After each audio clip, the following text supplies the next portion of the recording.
Welcome to the Political Philosophy Podcast. I'm Toby Buckle. I'm recording this on Sunday, November 16th.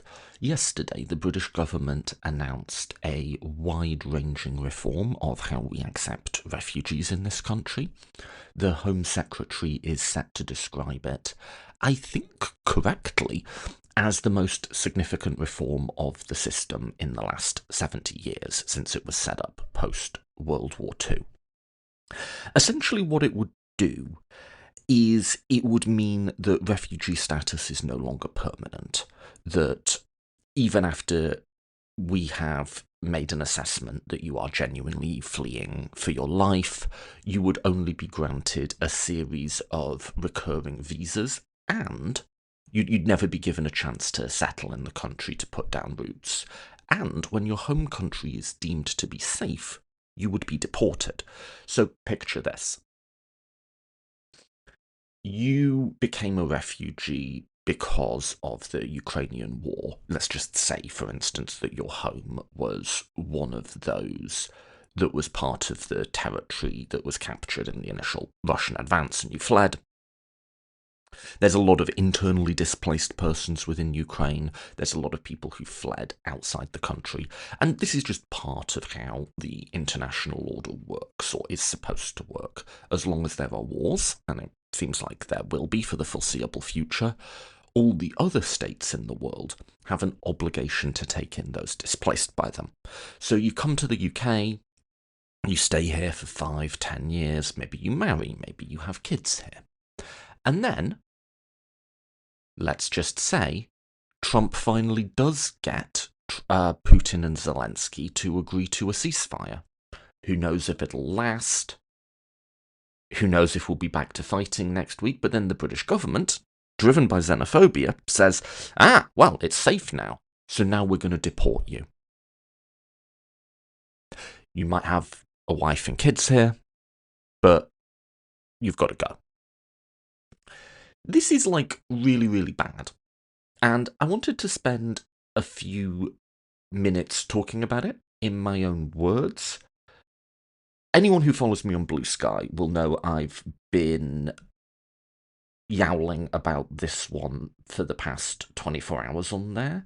I think this is genuinely quite shocking, especially coming from a Labour government. But I also just wanted to pull together a number of strands in my work that, I've been writing, talking about on here, and sort of collect my thoughts in one place to try and put this in context, because I think it's both a very bad policy, probably the worst, I think, policy that this government has done. It's between this and the trans bathroom ban in terms of, fundamental betrayals of liberal principles. There's plenty of stuff I disagree with from Starmer's government. I think them saying they were going to raise taxes last week and then backtracking again is that's dumb as shit, but it's within the realms of ordinary politics, Whereas I think the trans bathroom ban and moving us towards what would be by far and away the most illiberal refugee system in Europe, I think these are both bad, but they're also big, glaring, red, flashing lights, and not the only ones, that something is seriously wrong with our democracy right now, and we should be concerned about it well beyond the government is doing bad things. We should be concerned about the viability of the system, not just in the long run, but in the medium and even short run. We should be concerned about the viability of the system. So let me try and put this in a bit of context. Big overarching context is I like to think of the last, it's actually now more than 10 years, as the Trump era.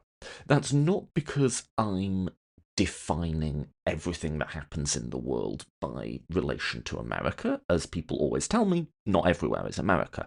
But nonetheless, the Trump election and Brexit in 2016 do provide something of a start date for a period in which the far right has been ascendant in any number of countries. So it's not just the UK and the US. the far-right vote share in most European democracies has increased significantly, with all sorts of, variations and so on. You could also look to India. You could also certainly look to Russia, and you could look to the more or less total dominance the far right have achieved in Israeli politics as well. So it's not everywhere, and there's certainly been a lot of victories for liberals in this time, but there's a clear enough global trend, I think. Now, there's been a lot of theorising and analysis of why that has happened, and I've joined in with that. I've given my own 2 cents. I think often what's been less theorised is the response to it, because we've seen convergence amongst the far right over the last 10 or 15 years. Like, Brexit and Trump have different historical trajectories, different causes, different lead-ins. But increasingly the sort of right populist movements that arose from them, they sound a lot alike now. They use similar rhetoric, they pursue similar goals, they often directly talk to each other and influence each other a lot. So we've seen convergence in this rising far right. We've also seen convergence in the various narratives and strategies that the rest of us have adopted in the face of it. And I use the plural there, narratives, strategies, because there has not been, I think, at least in any country I'm familiar with, a clear, unified response. We have become quite divided, not necessarily about politics exactly, but about how we see what is happening and how we think we should respond to it. You've certainly seen that in the US. The bit of work I did on that I think really sort of set my framework was mapping the anti-Trump coalition. And you've seen a number of similar divisions and divides occurring in the UK too. So, to give you one, there has been a narrative. It's actually not massively widely subscribed to among the population, among voters, but it's been very influential in the left and very influential in centre-left parties. There's been a narrative that Trump, Brexit, the rising far right, are, to put it in a simple sentence, a backlash to woke. The idea of this is that over a long period, certainly over the 2010s, social justice became excessive, it became sanctimonious, it became moralising. The liberal elites started forcing down everyone else's throat a whole bunch of newfangled gender ideology and pronouns and DEI schemes, and everybody just hated that, and in their frustration empowered men like Trump. That's the narrative. Now, I think that is a bad understanding of what the far right is, but I'm also concerned by that narrative because of what it implies. What it implies is the way we deal with this is by making concessions to the median voter. If the reason people voted for these populist parties is they had just had enough of the woke corporate culture and kids on campuses and people using words like intersectionality, then first, obviously, we have to stop using all those social justice terms. By and large, mainline liberal parties have. There was a brief period where you would have Democratic politicians using words like Latinx and so on, and they just don't really anymore. When that didn't work, what it became is we have to make substantive concessions. We have to give ground, particularly, if what voters don't like about us is they think we're in this case being the Democratic Party or the Labour Party, centre-left party de jure, we need to adopt more conservative positions, particularly on hot-button culture war issues like immigration, trans rights, perhaps LGBT rights more generally, in order to meet conservative voters where they're at. And the idea of this is this will take the air out of the room. This will calm everyone down. If people were provoked by the excesses of woke, they'll be calmed down by centre-left parties putting not just rhetorical but substantive policy difference between us and that. My concerns with that whole narrative I just explained, it's a backlash to woke and we need to make compromises, particularly on culture war issues. I call that reactionary centrism. Centrism because it preaches a sort of centrist policy set, and reactionary because it understands the rising far right as a reaction. My concerns with reactionary centrism aren't that I'm always against making concessions. I'm pretty pragmatic when it comes to it, right? If the choice is a centre-right government or a fascist one, I will take the centre-right one every day, right? Nor is it that I have some sort of intrinsic opposition to compromise. Compromise is good. Compromise is great. My concern is I don't think it's possible in this situation. I think the modern far-right cannot be compromised with. And by that, I don't mean every voter in their coalition necessarily, but the people pushing it, the people leading it. Elon Musk had some tweets recently and an appearance on Joe Rogan where he compared immigration into the UK in terms of Tolkien's Lord of the Rings, and he compared it to an invading army of orcs. And he said that there were many towns, I'm only roughly paraphrasing him here, many towns across the UK where there's 500 people living there and then 1,000 immigrants show up and start raping their kids. Now, needless to say, this hasn't happened once, and in fact, immigrants commit crime at lower rates than native people, but when I look at someone like Musk dabbling in these overtly fascist narratives, do I think he's going to calm down and turn his global propaganda network around because refugee acceptance rates dropped a little, or because we made compromises in women's sports, or even excluded trans people from the bathrooms that match their gender identity? Do I think Elon Musk is going to be appeased by that? And the answer is no. I think he's a sincere fascist, and I think he genuinely thinks that the white race is being threatened and that we need to restore a white Europe and a white United States. He gives every appearance of believing that, at the very least. I don't think compromise will cut it, because I don't think this is purely a organic, bottom-up reaction to the excesses of woke. I think it is an aggressive, top-down propaganda campaign to demonise the most vulnerable groups in our society. And I don't think the people pushing it are normal conservatives. I think they are the fact that they're very wealthy and, in some cases at least, very educated, does not mean that they don't believe very, very extreme things. So I don't think giving ground will work. And beyond that, it's hopelessly exploitable.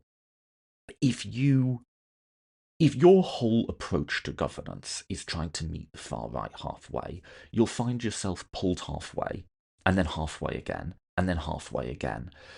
They talk of compromise, reactionary centrists, but there never is a compromise. It's just preemptive surrender. A compromise would imply we're getting something in return. And if we are getting something in return, I'm open to cutting cynical deals. But that's never what's on the table. What's on the table is we give ground now in exchange for the promise of future electoral support that never comes. And my final issue with reactionary centrism is it's so obviously devoid of values. There's so obviously no moral compass to it. The justification for adopting a conservative immigration regime, or a set of policies that are hostile to trans people, is never that we deeply believe in these things. It's that we think they're a necessary pragmatic step to attract the median voter. We're doing what the polls tell us we should do. And the thing is, electorates hate that. Most voters have values. much more than they have detailed policy commitments. Those values might be good or bad, but that is how they assess politicians, is through their values. And honestly, they assess the policy platforms of politicians through what those policies tell us about their values. Elections are often the competition, yes, between two plans for the country, but between, as much as that, two narratives about the country, two stories about where we are, what the problems in our society are, and what we need to do. And I think reactionary centrism is all very well when it's looking from the outside in, when you're a columnist or some think tank person, and you're looking at governments and saying, oh, well, you should be doing this, you should be doing that, this is why Democrats lost the last election.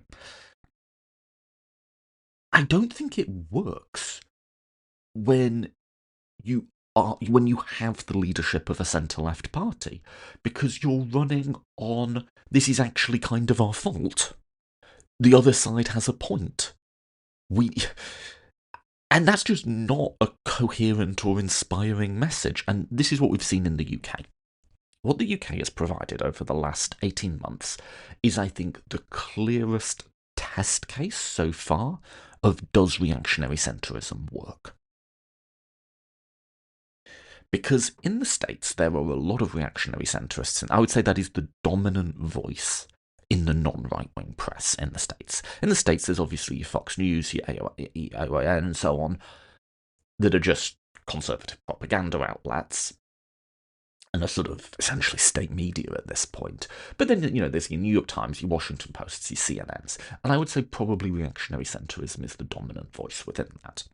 But they're not necessarily within the Democratic Party. The Democratic Party is kind of a mad coalition of a number of different ideological positions, but also a number of different narratives about what Trump represents and how to deal with that, of which reactionary centrism is only one, and it's probably not the dominant one.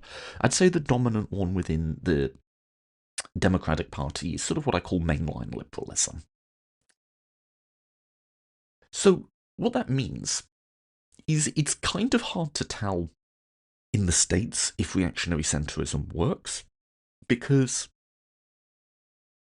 in any election campaign, at least a national one, Kamala Harris will make nods to the reactionary centrist. Certainly, I think the way she talked about immigration, sort of that was how a reactionary centrist would advise her to do that. Of saying, yes, I agree we need a strong border, but we're the ones who are serious about it and Donald Trump isn't. That's sort of, I think, how a reactionary centrist would go about that. And look, we're serious about it because we're adopting a conservative policy. But on other areas, she didn't. And so given that the overall messaging is sort of a bit of a mess between several different theories of politics, it's a bit hard to say which one worked and which one didn't. The UK, that is not the case at all. In the UK, for a variety of reasons that would be a podcast in themselves, so I'm not going to run through them, but for a variety of reasons, reactionary centrists have fully captured our main centre-left party, the Labour Party. The Keir Starmer project, I would say very clearly now, is a reactionary centrist one. They have made Reform, our far-right party, who are now leading in the polls, the main villain, and said, we need to go well to the right on immigration and well to the right on trans rights in order to win back voters lost to Reform. So it's classic reactionary centrist logic, and the policies that they tend to really fixate on immigration and trans rights. And they really have. In about exactly a year ago, in fact, November of last year, Keir Starmer gave a speech in which he tacitly accepted that high levels of immigration were the main problem facing the country, and that his government would be judged on by whether they could bring them down. And people like me were just screaming, why? Why are you accepting your enemy's framing? Why are you tacitly validating their values? A little bit later, they announced a host of measures. This is in March of this year, designed to make the lives of legal immigrants, these are people who say might have come because they're married to a British citizen, to make the lives of legal immigrants harder. At which time I, along with Alasia Nuti in York, wrote and organised a letter of political academics in the UK, of which 225 signed. So probably a reasonable chunk of those in the country, saying, one, we think this is bad policy, but two, it won't work. What you're doing is you're validating the values of the far right. This will only strengthen and embolden it. We've also had a very complicated series of events that have led to the imposition of a bathroom ban in the UK, or the quasi-imposition of a bathroom ban.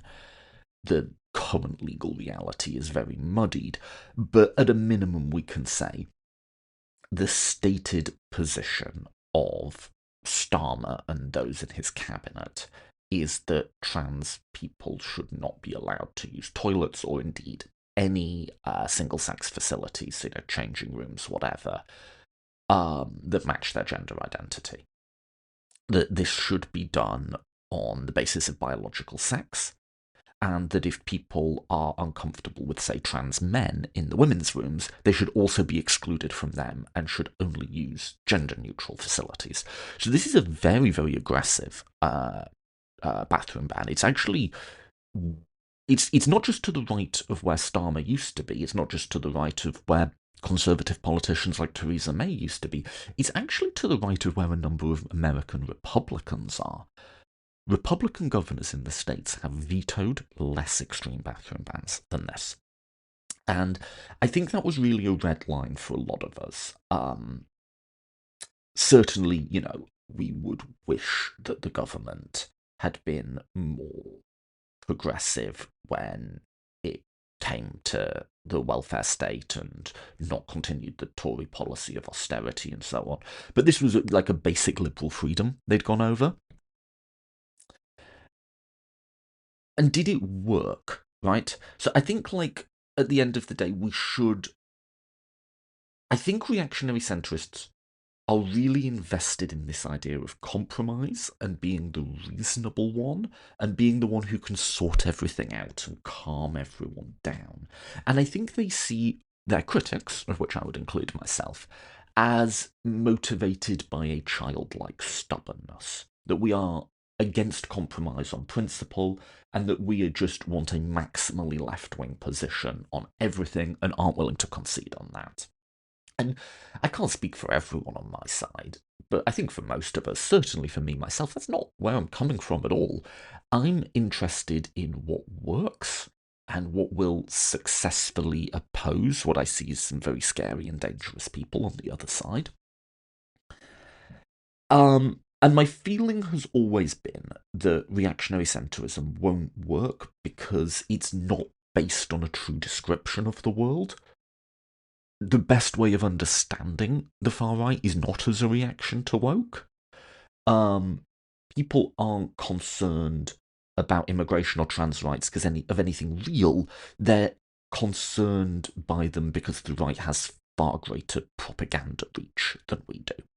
That's the problem that needs confronting. Not anything real, but the disparity in messaging reach. But I'm open to being wrong. I believe in what works, and if reactionary centrists were reliably winning elections in landslides, I would be forced to reconsider, but my God, they are not. What has happened in the UK is an implosion of a party that was elected 18 months ago in not a landslide of the popular vote, but a landslide of the seats. They won that election with 33-34% of the vote, which is a thing you can do in the UK because our electoral system is crackers. They're now averaging 17% in the polls. They're in a 3-4-way tie for second place. Reform, our far-right party, have a 12, 13, 14% lead in the polls. The government has an 11% approval rating. Midterm polling slumps are normal, but not like this. This is catastrophic, and we see it in, it's not just theoretic, we see it in by-election results, we see it in local election results. Labour are just collapsing to single digits, and depending on the region, either the regional party like Plaid Cymru or the SNP, or the Greens, or the Lib Dems, or whoever, are just leapfrogging Labour in the left-wing lane. And then on the right-wing side, Reform are just leapfrogging the Tories.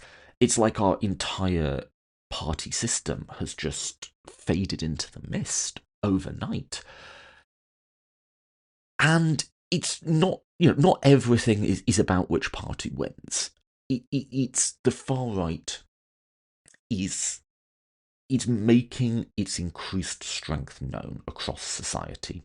Schools in Scotland have reported a 55% increase in racist bullying incidents.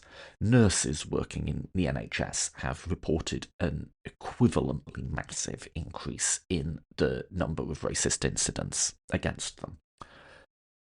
Lawyers and judges who work on immigration are reporting death and rape threats against them of an unprecedented scale. A number of organisations who work on refugee rights have had to close their offices because of credible threats to the security of their staff.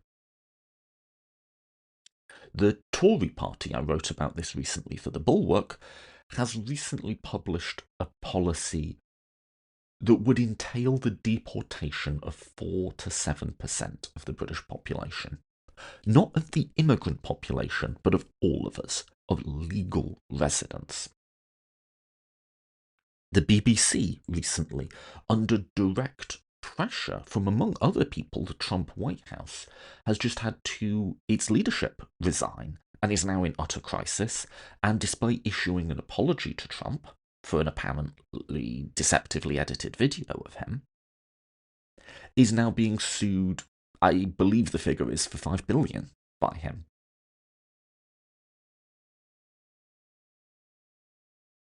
I think we should call reactionary centrism what it is.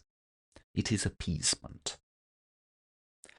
It is the idea that if we feed the wolf a bit, it will go away. It is the idea that the far right, and let's just call them what they are, men like Elon Musk are fascists. And I know using that word makes you sound hyperbolic and hysterical and alarmist, but they just are. If you listen to any of the literal words out the man's mouth, Elon Musk is a fascist. The idea that once they've taken a bit, they'll calm down. And we see again and again they don't, it only emboldens them. This is appeasement, and I use the word self-consciously as an analogue to the failed strategies of containing Hitler in the years and months preceding World War II. They cannot be appeased. And I think what the UK has shown very, very, very clearly, and I think even just in the last month, it's become much, much, much more clear with some of the events that I've been talking about. Appeasement isn't working. And it's predictably not working. And anyone who had a realistic model of the far right in their heads knew it wasn't going to work. But perhaps you might say, well, as you said, Toby, it was a bit hard to get a sense of what worked and what didn't with the Democrats, because the Democrats are this coalition of a number of different philosophies and approaches. And similarly in other countries, there's a lot of complicating factors. It's politics, there's always complicating factors and any number of different variables, right? So yes, you think you had the better theoretic case, but at the end of the day, as you yourself say, it's results that matter. And I can sort of see that. To be fair to the reactionary centrist, people like me are asking them to entertain something that is well outside of how things have been going. It's well outside the norms of what you would expect based on past trends. It's well outside of just what they're used to. It's well outside of what they've been culturally acclimated to, and people struggle with that. You know, we all do, right? I think we're at a point now, though, where the dangers of the American far right project are no longer hypothetical. The complete dissolving of constitutional norms. We have masked men on the street. We have hastily constructed concentration camps. We have a lot of the people who are being swept up are reporting torture, rape, all sorts of abuse that happens to them. We're seeing open corruption now on an almost unprecedented scale, to the point where the president is like taking gold bars from foreign heads of state in order to influence his policy. Like, it's one, on the American side of the Atlantic, this is no longer hypothetical at all, right? And two, we now have a very clean-cut test case in the UK for, does reactionary centrism work as a method for opposing this? And I would say the data is unequivocal. Like, I went through this with Tom Prosser, and I like Tom, but I wasn't particularly satisfied with the response he gave to this, of like, I don't see how you can look at this and think that this is a strategy that works. Just everything is screaming at us that it is not. And so I think those two together kind of should move us past the reactionary centrist narrative in our heads. Because one side of the reactionary centrist narrative has always been, they'll sometimes not quite, they'll sometimes say it, but they'll often not quite say it, but strongly imply that we're exaggerating. That the dangers are, certainly people like Trump aren't good, but that we're kind of egging it up a bit. And I think now it's become clear that we're not. The other side is they can say, well, you're saying we need this sort of values-driven liberal response because that's what you want. You don't want a centrist response because you're not a centrist, but that's what will work. And I think now we have just some really decisive data that it doesn't. And it's not worked in exactly the ways that people like me would have predicted and did predict.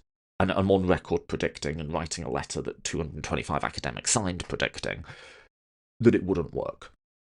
We predicted it wouldn't gain votes at the centre, but it would alienate and blow apart your own coalition. Happened. We predicted that if you met them halfway, what the halfway point was would get pulled further back. Happened. We predicted it would embolden them across society. Happened. We predicted that accepting their framing and values would make them more confident, both in politics and in society. Happened. A final point I'll make is that, you know, not everything is about winning elections. The other promise of reactionary centrism is that they'll be the grown-ups, right? They're the sober, the stable ones, the ones you can trust with the car keys. That this will be a period of normalcy. And I think what we've seen is not just that it hasn't been, but that it cannot be. If your philosophy of governance is inviting bigots to bully you into taking bad positions, you will invariably implement those bad positions. And if you're just trying to continually pitch to what the middle of electorate, to what the latest poll said, you'll end up with an incoherent mess. And that is exactly where we're at in the UK. I said that the situation with respect to trans rights is difficult to summarise because it is difficult to summarise. It took me 2 essays of 7,000 words each to try and just cover the absolute incoherence of where we are. But that is where you end up. If your policy is just whatever the right-wing press is screaming about at the time, you're not going to end up with anything coherent. And I think this government has at least done us the favour of making that plain. Now, I come back to and I end with their latest policy on refugees. Now, this is bad. This is very bad in its own terms, and we can just oppose it in that way. It is bad because we have an ethical obligation to take in those who are fleeing for their lives, and not to constantly have this threat of deportation hang. If we're going to take them in, we should just take them in, not have this threat of deportation hanging over them whenever we make some arbitrary decision that their home country is safe. No, if we're going to accept them, let's get them set up in this country and integrate them into the society and allow them to be economically productive and make a contribution. Do not oppress the stranger, for you were strangers in the land of Egypt. These are people who have lives and are as worthy of respect and dignity as we are. And how would we feel if we had to leave our homes under threat of death? What would we want for ourselves and our families? So it can just be opposed in those terms. And it should be opposed in those terms. I think also, though, I want to put it in the context of the story I've spent the last half hour telling. The final thing I want to say about reactionary centrism is that what we see is that it has a property where it is incapable of absorbing new information. It is incapable of seeing that events are completely counter to what its theoretical framework would imply, and revising that theoretical framework as a result. It has an unfalsifiable quantity. If you start from the view that what you need to do to calm everyone down is make a compromise, you make a compromise and people haven't calmed down, then you need to make more compromises. To perhaps put it in less wonky terms, reactionary centrism never learns from its mistakes. That's something also that people like me have been saying for a long time. And what this refugee policy that the government will formally announce tomorrow, but they've previewed in the press over the weekend, shows is that. I said in my essay, I claim some credit of having introduced the term reactionary centrist to the UK, by the way. I had the first essay doing that. That's a very small little badge on my lapel or whatever. It's not that big a deal, but I just think it's a nice, useful term. What this policy has shown is, when I wrote that essay, I concluded by saying, I think you think that if things get bad enough, they'll realise that it's not working. And I ended the essay by saying, but they won't. What America has shown is that they won't. And what this policy really, really, really demonstrates is that they won't learn. What has happened in America over the last year demonstrates that it wasn't just rhetoric, it wasn't just Trump playing to the crowd, it wasn't just people like me being hysterical and throwing around the word fascist hyperbolically. No, it was really that dangerous, whether you want to call it fascist or far right. It was an existential threat to liberal democracy. That's what America's shown. What the UK has shown is that the appeasement doesn't work. Appeasement isn't working. That it has to be fought. It cannot be compromised with. And what this policy has shown, and why I've read so much significance into it, and why I've been yowling about it on Blue Sky for like 24 hours solid, is I think what this really shows is those who insist on appeasement will never, never understand that they got it wrong. They will keep going. And I get asked this all the time, does Labour not get that it isn't working? And the answer is no. They think any other approach would have done even worse. And do they not get that they need to change course? The idea that you compromise and that you appease is not something they have reasoned to, it is something they reason from. That is foundational to them. Now, there's all sorts of psychological reasons for reactionary centrism, and I've worked on this quite a bit, but at a minimum, it's conformism and it's gender. It's because alarmist fears about fascists are coded as female. And it's about a deference to informal social hierarchies, and it's about just wanting to fit in, essentially. And that's where it all comes from. I'm not going to go into that too much here. I think what we can say is the threat is real. I think we've got more than enough data to see that. Appeasement isn't working. I think we've got more than enough data to say that. And I think what this has shown is there was a moment at the Labour conference where it kind of looked like maybe they might be changing course. And I was very, very ready to sort of swallow a lot of my criticism and say, look, I know I've said some mean things about this government, but if they can pivot back to something sane, I'm willing to. And they just didn't. There was a moment where Ed Miliband had quite a good speech, sort of tying Farage to the international far right, which I think is a necessary thing we have to do. There were some hints. And then also, of course, you had the deputy leadership party election.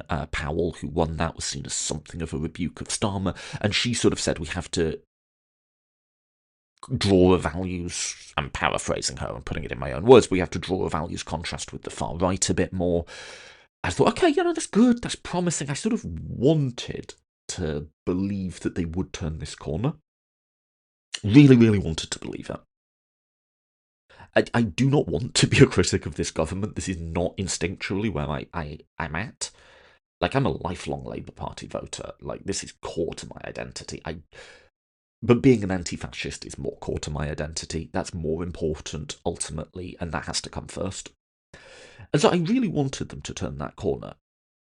I just, in my heart of hearts, I knew they wouldn't. And what this policy shows, which I think, again, whatever else the Home Secretary may have said, she is right to say this is the most significant change to refugee policy in the last 70 years.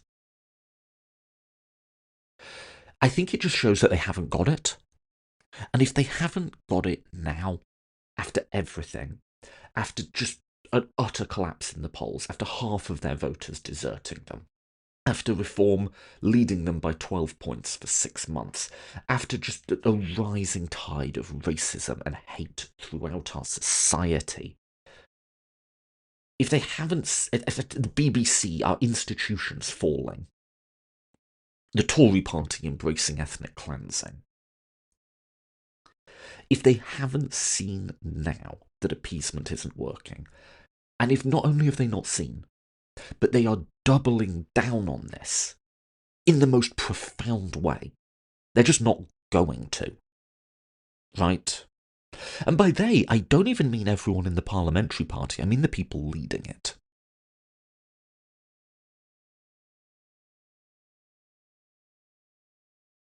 Let me leave you with a few things that we can do and a note for optimism.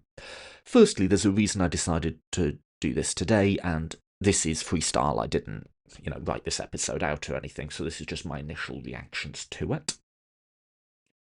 So this is perhaps a bit rougher than like a published article that's been through editing and review or whatever. But, I'm very, very concerned by this, and I think sometimes you want to just have your raw reaction to stuff out there. Here's a few things I think we can do, and I wanted to be early to say this. First, write your MP. There's already talk that there is a great deal of concern about this within the Parliamentary Labour Party, correctly. And I think say two things. Say, one, I'm appalled by this on its own terms, and two, this will not work. This is explicitly being done, and the Home Secretary is set to say tomorrow that if you don't like this, you're going to hate what comes next. Just very classic reactionary centrist logic that we have to do this we have to do a bit of fascism to prevent a lot of fascism. To just say this clearly isn't a strategy that's working. And I think there are those in the Parliamentary Labour Party, certainly, who are willing to hear that. So I think it would be great if there was a huge initial response to this. If they could go into their inboxes on Monday and just see a flood of concern about it from the public. And, over the course of, if you're listening to this next week or whatever, over the course of the next few weeks as well, of course. Write your MP. That's the first thing. Second, I think if you're where I'm at in the UK, i.e., you've got as far as the threat is real and appeasement isn't working, I think we need to bring those around us into the game. I think there's a lot of people in this country who, are not far right at all, maybe liberal, maybe centrist, maybe whatever. Yeah, not bad people, not stupid people, but haven't, because our press downplays this a lot, if not overtly sides with it, just haven't really clocked how much danger we're in and how bad some of the things that are either happening or being proposed are. So talk to the people around you, talk to friends, family, co-workers. There's a lot of resources out there. So, for instance, I think most people in this country haven't understood how extreme and how damaging, and frankly, just how weird some of our anti-trans legislation is. So I wrote a couple of articles for Liberal Currents on that, with the express purpose of these are things you can share with people to bring them up to speed. So please do use my work that way. But there's a lot of stuff, and I think I realise sometimes it can perhaps feel a little uncomfortable doing this, but I think that's just something you have to work through. To say to people, I'm really, really concerned by what's happening to minority rights in this country. Could you do me a huge favour? I thought this article was useful in explaining what's happening. Could you just read it? And I think any reasonable person, can you take 20 minutes and read this thing? It's really important to me, and I think this expresses it really well. Just do that. I think we need to start pulling people around us in. I think there's a lot of people who can be activated. Finally, for those who might be listening in the States, don't think that there's nothing you can do because you're not here. You obviously have your own problems, but I think what we've seen is that the fight is global, and that the forces on the other side clearly understand that, and they clearly, Musk is a very good example of this, interfering in British and German and all sorts of countries' politics. Just as the fascists support each other across borders, the liberals need to do the same. To the extent that you have social media following, use that to elevate who you see as productive voices in other countries. If you can, give money to support people who are fighting the righteous fight, and so on. We're in this together. We're fighting the same thing. And I think, I'm a dual national, right, who's lived in both countries. It might not have started as the same thing. It is the same thing now.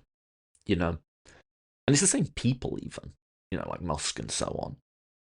And that's, I think, where the good news and the sort of glimmer of hope is, in that I think a lot of people are waking up in this country. I think we're complacent. I think a lot of the public is sort of like, I don't know, where the American public was in 2014, 2015. Like, we're not clocking just what's coming down the line. But I think as stuff starts to happen, a lot of people are feeling scared. And I think what you will see, and I think you are already seeing, is a sort of counter-radicalisation on our side. Not that we're becoming anti-democratic or like anything like that, but that people are becoming more invested in politics and more aggressively invested in politics. You very, very much have seen this from American liberalism in the Trump era in America. Like, they have gone from the median Democratic primary voter is now much more robustly liberal and fiercely anti-Trump. And I think we will see equivalent trends in other countries. And our job is to accelerate those trends. And I think that comes first before we even think about party loyalties. I've had a lot of people ask me, should I still be voting Labour? It sounds like you, Toby, are very conflicted about it yourself. I think that question comes second. My position is, if and when there's a British general election, you should cast the most strategic anti-fascist vote that you can. I think we just don't. The polls are swinging all over the place. We don't know what that will be yet, and I think it'll also just really depend on what region of the UK you're in. Are you in Scotland or Wales? Are you in a Lib Dem heartland? Are you in a big city? Are you in a swing seat? I think we don't know yet what the most anti-fascist strategic vote to cast is, and it might very well be very different for people in different parts of the country.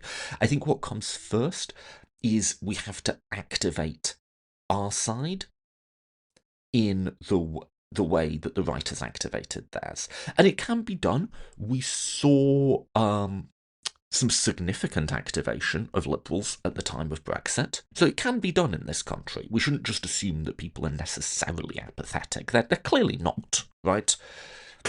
And I think the political structures and the parties will follow that. I think the reason, to go back to my piece about the video essay I did, It'll Be Worse in the UK, why Democrats have much more fiercely opposed the rising far right than Labour politicians have. There's a few things, but one of them is that is what their base is demanding of them.